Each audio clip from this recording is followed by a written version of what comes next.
I'm Candy Evans, and this is Dallas Dirt. Taxes. Oh my God. My guest today is Glenn Goodrich, who's the founder and CEO of Property Tax IO.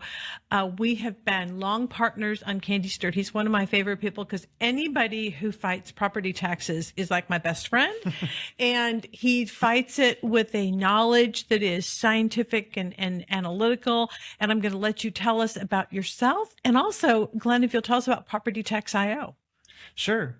Well, I actually come from a family business, and my father and my family company's been doing well over 30 years. So we've seen the changes in value in property taxes, especially in Texas, over time. Yes. And what I brought to the table was I started this in 2017, and I actually went to a coding boot camp, learned how to code, and I wanted to kind of bring property tax into the modern era because I was tired of spending 45 minutes a case doing the same thing over and over again and actually not even getting the best results that we could get because the appraisal districts have all this data, and I had 5 browser tabs open, and I was realizing that there was data that the appraisal districts had that they weren't even showing on their websites that was very important to protests. Really? Yeah. So we got into open records requests and started digging into that. One thing led to another, and I realized that I had to learn to code to really compete with the appraisal district's technology. So you set up your own computer system or a program? Well, we actually develop on Google Cloud. And we take full advantage of a lot of their analytical databases that they have. And I hired some coders, and we develop algorithms to score comps and decide what's the best evidence to use in a property tax protest, what evidence is going to hurt us in a case, so that we're aware of that before we go in there. Because before I was doing this, we would kind of do it on we would use CMAs like you see with realtors use. Right. CMA, comparative market analysis. Right. Yeah. Right. And that's a great tool for a realtor to use as a launching pad into a deeper analysis that they verbally go over with their clients. But if you just provide a CMA to an appraisal district, you're lacking the context of, well, this comp here is good because it has a pool and we have a pool. And, you really just can't use price per square foot. And in fact, appraisal districts, when they get CMAs, they just kind of wad it up and throw it in the trash. And they'll just enter in the comps into their system, and they apply all these adjustments to it. And then your whole argument's blown up because you're off by $50,000 in the adjusted value because you're not seeing the comp the same way the appraisal district is. That's so interesting. So the way I think most people do it is they get their tax bill, they freak, and then they call a realtor and just what you say, they say, well, let's talk about some comps or comparative prices in the neighborhood. How much did Susie sell her home for, and how much did Joey sell his home for? That's what they usually do, correct? That's exactly right. And that's actually why we've reached out to the realtor community and have a partner program with them specifically. Number one, because the realtors see the value that we bring to the table. Right. They understand the difference between a CMA and our what we call comp grids, which is like a line item by line item breakdown of how the subject property, your property, compares to this recent sale. Right. And it looks just how the appraisal district is going to present it. And that's a valuable tool because we know what evidence is going to help us the best and what evidence is going to hurt us ahead of time so that we can better prepare. Yeah, maybe we need photos of this comp that's coming out high to show that the kitchen's really well done and ours isn't so well done. Yes, yes. So this is what you use past case history to predict what the county's going to do, correct? Well, it came over time because we'd get their evidence. Yeah. And I have thousands and thousands of examples of their evidence. And actually now we're to the level where if we get their evidence, going back to my coding skills, we scrape that evidence and we know which comps they're using. And then we can develop even a consolidated view of our comps versus their comps. And now we're arguing on a very high level about comp selection.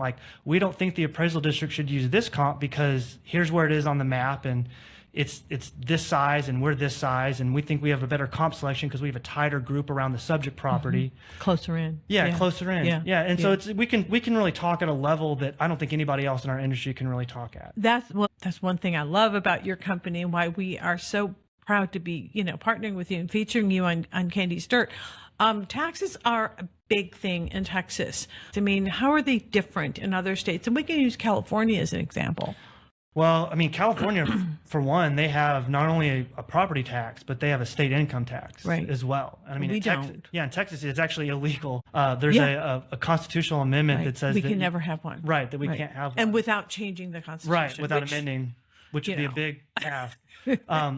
But yeah, I mean, other differences, if we were going to compare California's property tax system to our property tax system, there's a lot of people from California are moving to Texas. Right. So they want to understand the differences. And they're used to saying, well, why am I being taxed at a value higher than what I paid for the property, 5 years ago? Right. And that's because we don't have Proposition 13 in Texas. In California, they do, which basically limits the value increase to 2% a year over what you paid for the property. And there's been all kinds of studies that were done on that. And basically what they figured out was there was definite winners in that legislation and losers. And the winners tend to be the people that can afford to navigate that. So more affluent households, businesses. One little trick is instead of selling a house or instead of selling a commercial property, let's incorporate that in LLC and then sell the LLC. So now there's no transaction in the real estate. So it can keep Right. the value down. Right. And now tying that back to Texas, if you recall in the legislative battle that we had last year, Oh, yes. the fierce. House Republicans wanted to implement that 5% cap. Well, 5% sounds very similar to 2%. 2%. And so there was actually a little back and forth between Dan Patrick and Dan Phelan, where Dan Patrick tweeted out a picture of him with a surfboard tying his policies to California. Yes, and well, first of all, if we're going to do it, why not do 2%? Why 5%? But the point with that, the reason they didn't think that would work as well is because it would help people living in the home, but not necessarily people buying homes. Correct? That's right. And I mean, if you want to talk about an economic, first of all, no economist sided with the Republicans on that policy. Right. And if you're a realtor, I know the realtor lobby was very much against that as well, because look at the effect that interest rates have had on the industry. Yes. There's that, it's locked in. I don't want to move because I've got a 2% mortgage, Right. and I don't want to assume a 6 or 7% mortgage now because it's going to be too expensive. That same effect happens with the cap on your property taxes. If I move, I lose my cap. So I don't want to move. And now all of a sudden I've got this huge tax bill that I have to assume now. And so that's why economists are against it, because it's not just realtors, it's all the multiplier effect Right. that realtors bring to the economy with when you're moving all the costs that are associated with that, all the peripheral industries that would be impacted by that. And that is so important, the multiplier effect, which I think so many politicians don't, stop and think about. But tell us about the process that we have now. And do you think that we're going to see some more action by the legislature? I think the battle really has just started. You saw that was on the ballot that we had in our most recent election, where something like over 70% of Republicans in Texas voted to do away with the property tax. Completely. And so that, I think, gives the House Republicans ammunition to go to the next legislative battle. So be on the lookout for that stat to come up and talk about how we need to really 2025. modify the property tax system more. And really what I wish people would focus on more is the budgets at the local level, because that's what's the ultimate driver of our property taxes. Right. It's not the valuation that's assigned by the appraisal district. That's more of a fact-finding mission. Let's work with the facts. What is the value that we have to work with, so that we can then send that to the budget for like the city and the school to decide on tax rates. And nobody shows up for the tax rate hearings. So if you want a more aggressive homestead exemption, the appraisal district doesn't decide that.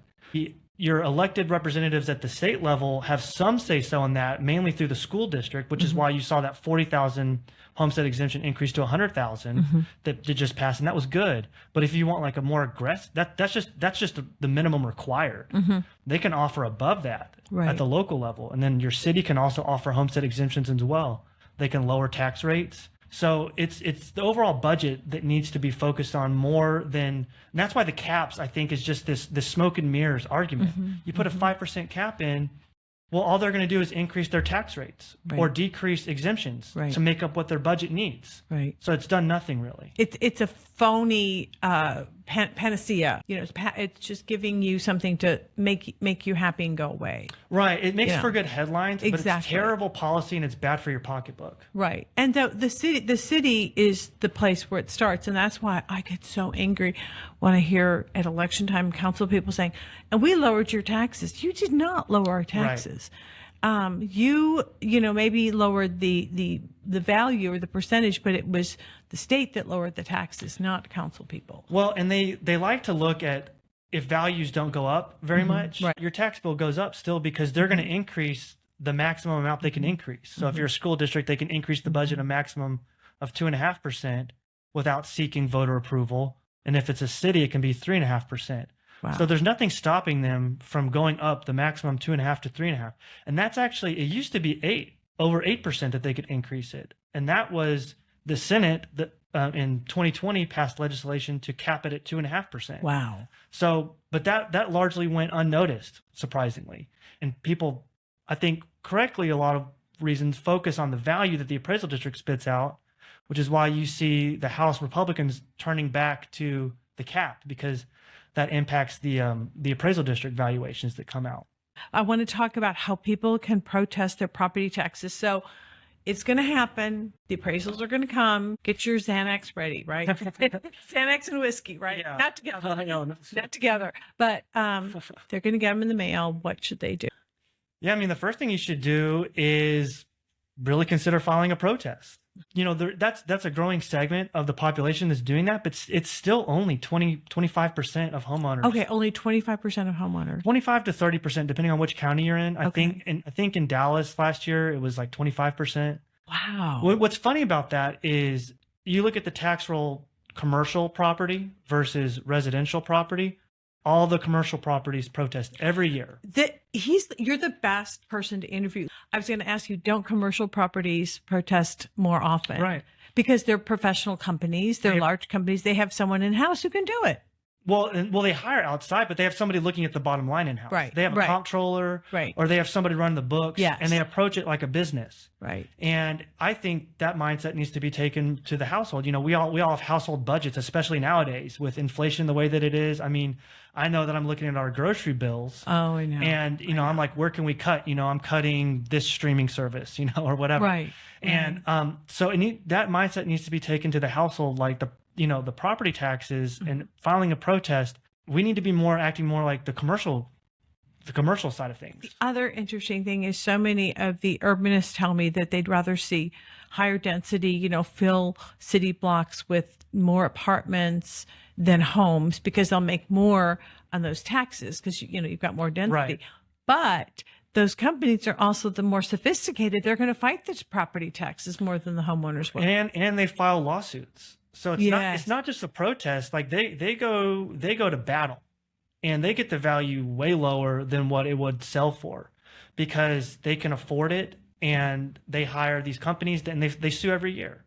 Every year. Right. Now, I don't think homeowners necessarily need to go the route of suing, because that gets expensive. It gets expensive and it's not cost beneficial, but for them it is. But it just shows that, like, this is a rough stat, but like commercial property is roughly from the get-go valued at like 75% of market value, because there's no like MLS system for commercial. Right. I mean, there's CoStar, but CoStar is very sparse with its data. So they don't have a lot of data to work with to begin with to value commercial. So they're already getting a break to begin with. And on top of that, they're suing to get the value down even further. Now, contrast that with residential. Yeah. Where they have access to, many people don't know this because they think Texas is a non-disclosure state, and they don't think that the appraisal districts know what properties are selling for.